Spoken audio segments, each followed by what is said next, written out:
Hi everybody, Sonia Rollins with BACC. We are back. Thank you everybody for your patience, I guess, and this is a whole year of patience, but I'm excited to introduce our guest today, which is Paul Sagarino, our town administrator for Burlington. Paul, thank you for joining us. Hey, thanks for having me, Sonia. Yeah, I'm a little disappointed. I thought this was sort of a luncheon event. So If we could have lunch from 6 feet away, if we can do that. I thought we would be having, a nice lunch at one of our fine restaurants today. That's but, right, I know. The BACC room will do. That's right, and we'll do it later. Maybe we can get you a sandwich at BACC a little later. For those of you, or for people who don't know, Paul's been with the town. How long, Paul? Close to 16 years total, but in my current role for approximately 20 months, 7 days, 4 hours, and 22 minutes. But who's counting? And honestly, some of those months have been the most challenging, right? Yeah. I mean, I think I'll go backwards because this is my favorite story about you. So for anybody who doesn't know, Paul started in Burlington as our town accountant. At the time, for anybody who doesn't know, I was a selectman, and I remember Gary Giannino coming in and saying, we hired a great guy as our town accountant. And I said, oh, great, whatever, and we met you, and sure enough, you were doing your thing. And we were at town meeting once, and you're gonna remember this as I start to talk about it. We're at town meeting one day, and we're sitting there, and Paul would always sit, for anyone who isn't familiar with town meeting, would sit at the end of the table where the Board of Selectmen were sitting. And a town meeting member stood up and said, can someone tell me who the gentleman at the end in the white shirt is? And we were like, that's your town accountant. And it speaks volumes because you know what I always loved? You always did everything so flawlessly, Paul, that no one really realized that that was what was going on in the background. I mean, we would stand and take the beating someday and take the glory someday, but really the glory of that office was coming out of the accounting office and out of the business office there. So no, I appreciate that very much. It was nice being anonymous. I still think that on some extent I am still pretty anonymous. So I like to do our work quietly and just if you're doing a good job, people sort of won't be looking for you. And you were and you did. And so that's the beautiful part. And again, Paul went from town accountant to then promoted to town accountant, assistant town administrator, and now town administrator. Correct. Yeah. So I, for one, think we are blessed to have somebody who has that kind of history. Seriously. I appreciate that. Thank you. Let's talk about this a little bit because public service is an interesting dynamic, right? So before we get into Burlington and everything it has to offer, what made you do it? What made you want to do, public work as opposed to the private sector?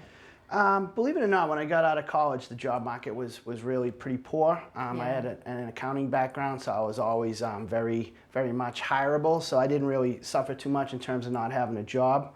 At one point, I ended up working for the Department of Revenue, Division of Local Services, which is a branch of the Department of Revenue that basically deals with city and town finances. Yeah. And I really took an interest in it, and I found that in that position, I was dealing with town accountants, treasurers, town administrators on various legal and accounting matters, and from there the logical step was to sort of move and work for a city or town. Mm-hmm. And once I began working for the city or town, I really started to grow attached to the being a public servant. Yeah. And you sort of understand that the work you do is benefiting real people. Right. They may not know it or appreciate it, but even doing accounting work for a government, you really feel like you're making a difference, and it's not a very visible, and you're not saving somebody's life like our public safety people do. But at the same time, if you do a good job, you feel like you're really doing good work on behalf of the citizens. So that becomes to be attractive, and it becomes a motivational kind of thing. You feel like your job has some purpose to it. So that's very helpful. It absolutely does, and I think sometimes people don't really understand the magnitude of that, right? I mean, I used to always say before I got involved in local government, if you just went to work and came back every day and everything was going well and your trash was picked up and your roads were plowed and your public safety people were out there doing their thing, it was business as usual, and you never realized how important local government is until you step in a little bit deeper and kind of find out what's going on around you. Yeah, it's really kind of funny with the presidential election upon us and everything is, I've always felt like there's no form of government that has more of an impact on your life than local government. Right. And yet, at least to the general public, they're more concerned about, the national level, the state level. But really what goes on around here, you can really have a direct impact on people's lives. And you can actually see, how a program works and how it helps people, or how it may not work and how you may have to fix it. So Right. the results are right before our eyes, as opposed to, things that go on at the federal or state level. You may not really ever have any interaction with that program, but the stuff that happens here in town has a direct impact. If your streets are clean, if you have nice parks and playgrounds, your school system's doing a good job. So you really can see the impact of your work, and that's another thing that I really like about it. Yeah, Tip O'Neill, now I'm dating myself, but I'm going to say it. Tip O'Neill, Speaker of the House, who passed away many years ago at this point, but he said all politics are local, right? And that's very true. Yeah. I mean, it is what happens to you inside. And if I can say anything to viewers, I hope you're voting on Tuesday or before, obviously, but you should really pay attention to the local government and the local elections. We have 20,000 plus registered voters in Burlington. I want to say the local elections on a hot and heavy election gather maybe 4,000. It is. Yeah. It's crazy. And again, we'll probably have up in the 90s for the presidential. But at the same time, the people that you're electing on the local level have a much greater impact on your everyday life, at least. So it's much more important in my view, anyway. Absolutely. So speaking of local, I mean, you've been the town administrator, you're saying, for 20 months, just about, and some hours and some minutes. And 8 of those months have been quite a challenge, we'll say, for lack of a better term. And, speak to that a little bit, Paul, coming into something in such a dramatic time. Burlington's not new to you, but obviously doing something like this in a time like this, how has that been on the town side? It's been extremely difficult, I have to say. There's just, a lot of stressful decisions. You feel like you have to look out for the best interests of the residents and the employees, and it's quite a bit of responsibility. I have to say that I'm very blessed. We have such a great team here in town.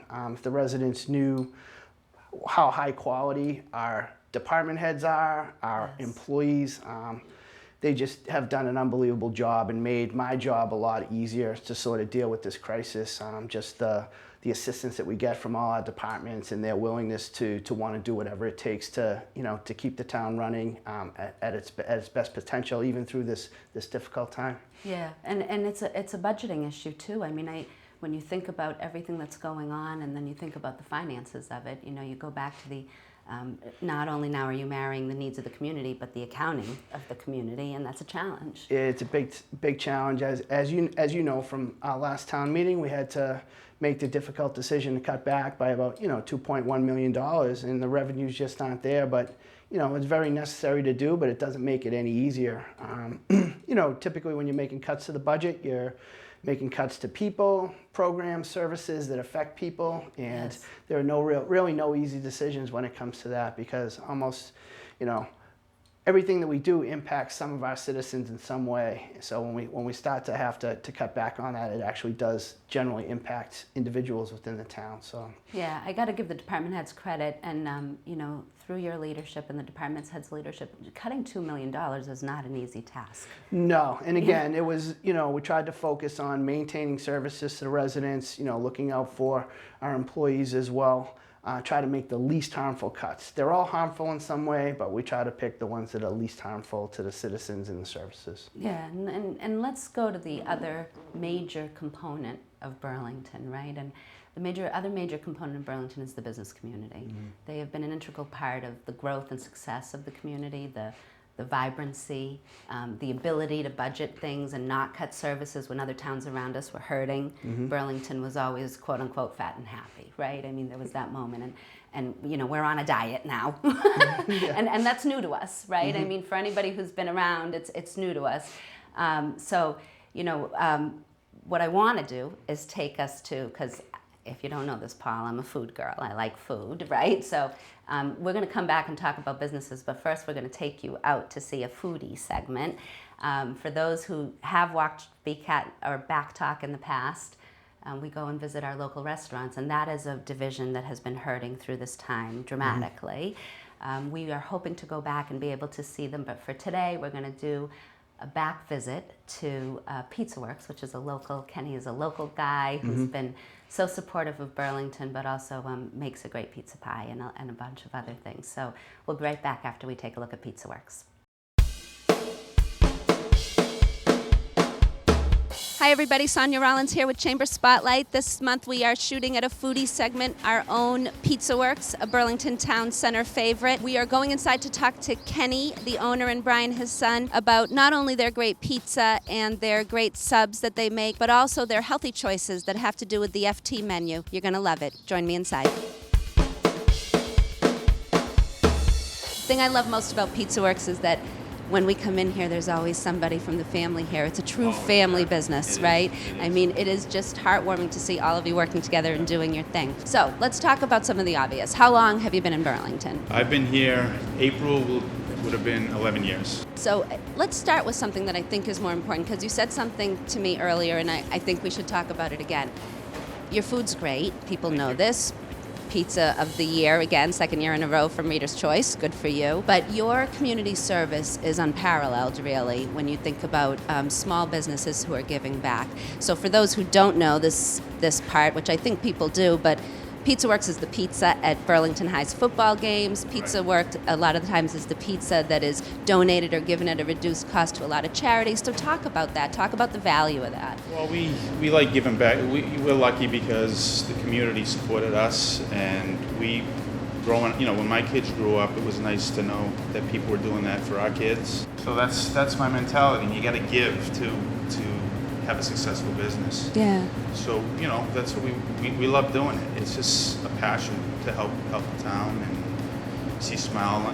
We've seen kids when they were younger, and now we see them coming in here that they've graduated and they still come here, which is great. Right, right. And helping, the other thing is the DAV that we do, the disabled vets. Yeah. They always have a smile on their face when they come in here. And it just makes you feel good. It does make you feel good. And we had this discussion about, the food is good, but the service is just as good in here. I mean, people come in here, right? And we hope our food's good, but your food's good. We stress to our help that it's not just about the food. It's about the service. People aren't going to come back if you don't treat them, like a human being. They're not a dollar bill. They're our friends. They come in, we know them by their names, we know what they want, and I think that's a good thing. I love that. All right, so everybody knows you have great pizza, great subs, all that, but we're also highlighting FT's menus. So for those who don't know what FT stands for, it's Fitness Together Burlington. They are 4 doors down from you. Talk about the evolution of the FT menu for Pizza Works. Yeah, we became good friends, and one day we just thought about, why don't we put together, a healthy menu together and see how it goes. And how's it been going? We experimented it with, ourselves. And I think people really are receptive to it, right? They are very receptive. Seeing some new faces in here too, I think, because of it. Yeah. What do you think one of the top sellers is out of the FT menu?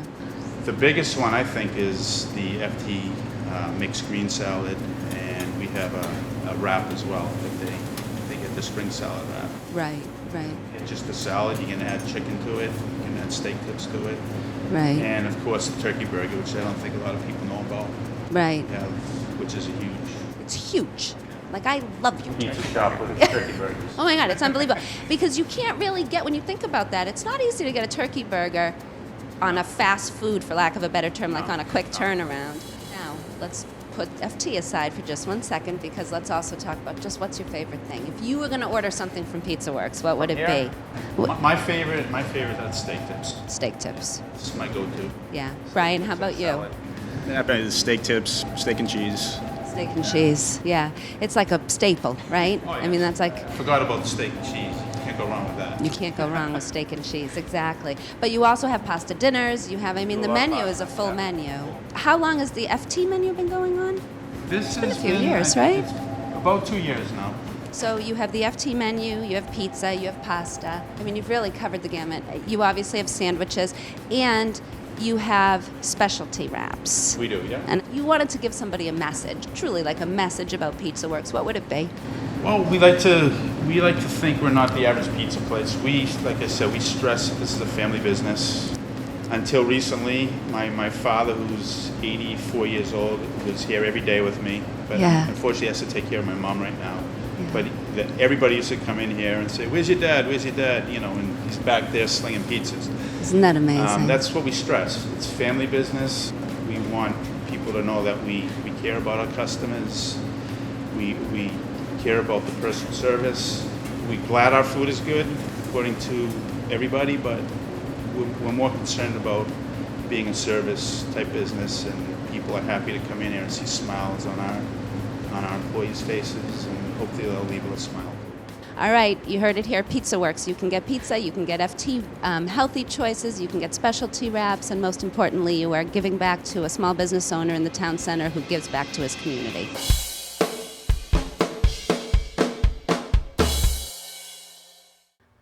All right, so pizza from Pizza Works, you can't. Looks delicious. It does. My assistant John gets at least one a week, and I sometimes, if there's any left over, I sometimes get a few slices. It's delicious. Yeah, and you know what I love about them and so many other businesses in town is they take to heart being a community member. Mm-hmm. So before we went to break and saw Pizza Works, I was talking about just the importance of the business community.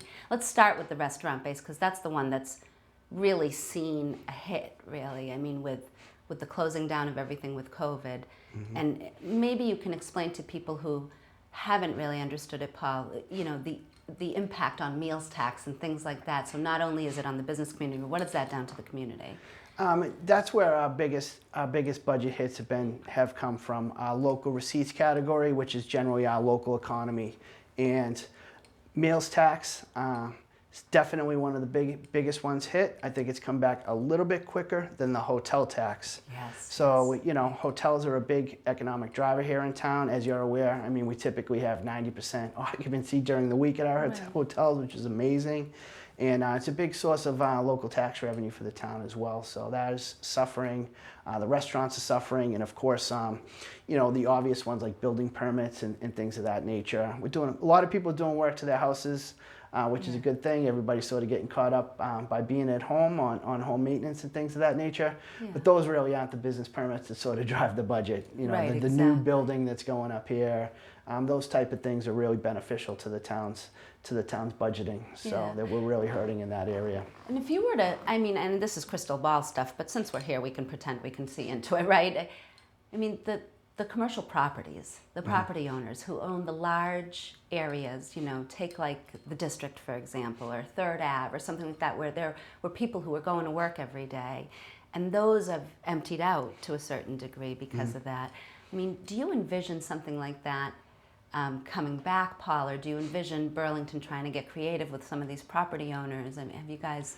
I think it's going to be a combination. I don't think office work is dead. I think that there is people, you know, it's attractive to work from home for some people for a period of time, but then I think that, you know, you start to lose all those things that collaborating and being in person with people in an office sort of brings about, you know, those type of, that type of ingenuity of working next to somebody and working through a problem, talking to people face to face. My daughter had started a new job right before COVID, and she hasn't met the people on her team in person yet. Isn't that amazing? And it's so it's going, it works, but it's not the same as her previous position where she was working with her team, and you know, you get there's a little bit of personal, you know, interaction, and you get a better feel for things. So I think that will be lost from remote working, and I think there'll be a desire to get back from that. Yeah. We also feel as though that we're strongly positioned to sort of take advantage of what they're calling sort of the hub and spoke approach. I think you know, a lot of companies that are in downtown Boston are going to be looked to sort of spread their office footprint out a little bit. Yeah. You know, have an office on the North Shore, have an office out here in Burlington, have an office on the South Shore, so that they can be flexible. I think everybody's learning a lot about, you know, how they would like things structured for future situations like a pandemic, and how would, you know, what's a better system. So I do believe there'll be less reliance on office going forward, but I think that we're going to be well positioned to take advantage of some of those things.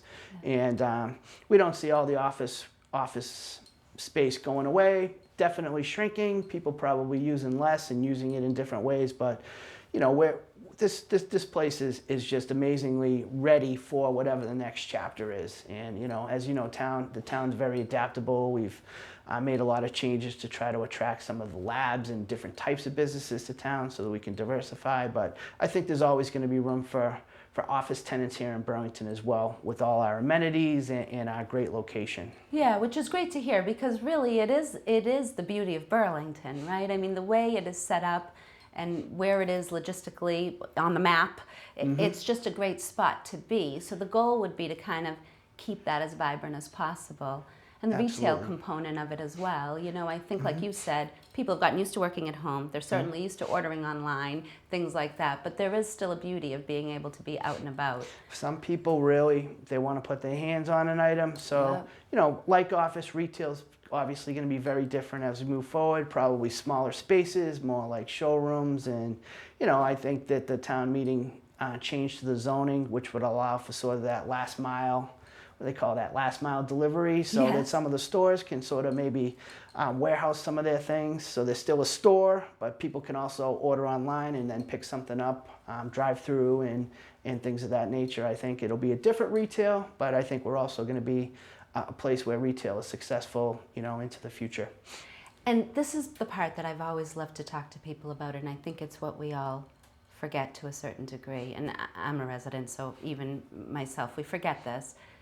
Even though the residential base has a larger assessment value for the community, the smaller component of value is the business community, yet they're paying the bulk of the tax. Did I describe that essentially well? it's the relationship is the commercial value of the commercial property in town is about 1/3 or 40% of the value, Right. and it pays like 60% of the actual tax dollars. Isn't And that It's amazing? the exact opposite. The residentials makes up the difference and pays a much smaller percentage of what we levy in taxes. So that's sort of like the magic mathematical equation that makes this such a unique and special place, a great place for business, but also because we have that great business community, it makes it a great place for residents. I mean, the level of services that we're able to provide in this town because of our business community making such a large contribution, you know, we feel it's second to none, you know, anywhere here in Massachusetts. You'd be hard pressed to find the services that we provide here in Burlington. 100%. So if COVID weren't on the table, what would be a project, or what is something you envision for Burlington? What's something you're looking forward to working on as the community progresses? One of the things that we're really interested in working on is sort of what the future of the Burlington Mall is in that whole corridor. Yeah. As you know, we have Melissa, our economic development director. Yeah, she's working hard. Very thankfully, the town supported her and we got her hired pre-COVID. Yes. We'd be lost without her right now. But that's sort of our vision is sort of like, what do the residents want to see in that corridor going forward? We know that that type of business is poised for change. It's not going to look like your traditional mall 20 years from now. And, you know, Yes. what are the types of uses and what would the residents like to see in that general, not just the mall, but that general Middlesex Turnpike, Mall Road area? I think that's going to be an exciting initiative over the next few years, just to sort of get a sense of what do the residents really want to see 100%. us in the future. Yeah, because they've been an integral part of the success of Burlington, right? Absolutely. Yeah, the economic engine of just that whole Mall Road area between Leahy and the Burlington Mall itself, and then all of the corporate environment around it. I mean, that is the money strip. I mean, if you think about it, we have 4 or 5 entities that any community would call the greatest thing in the world. You know, we have the mall, we have Leahy, which is a huge economic engine for the town. Yeah. You know, we have Millipore Sigma, Right. amazing company for us to have here in town. We have, Northeastern University doing amazing things on their campus. True. A world-class facility right here in Burlington, a world-class university. Yeah. So, we can offer so many things that other communities can't. And again, any community would be happy to have any of those as their linchpin, and we could name another 5 more that are huge economic generators for the town, and we're really fortunate. So I think that we are poised for the future. I mean, it's going to be rough. It's going to be rough sailing for a few years, but I think that, you know, we're gonna do just fine in the future, and we're gonna end up on top once all this pandemic sorts itself out, and you know, whatever the ramifications are of that. Yeah, you know, and all kidding aside, I think you're 100% right about that, by the way. I think the forward vision of changing what once was New England Executive Park to now the district, which looks completely different, services so many things, and you said it right, we're poised for the future. And all kidding aside, we are in very good hands, truly, with you and your staff. I think that's, if anybody should have anything that they should feel comfortable about, it's that the administration is doing their best every day. I appreciate that. Yeah. We got tremendous support from our Board of Selectmen, and again, I couldn't do it without our department heads and our employees. They care so much about the town. It goes into every decision they make. You know, how can we do this better for our residents and our businesses? So I'm blessed to have the team that I have. Fantastic. Well, Paul, thank you for joining us. Thank you, everybody, for watching. Paul Sagarino, our town administrator. And for BACC Talk, I'm Sonia Rollins. Thanks for having me, Sonia. Thank you.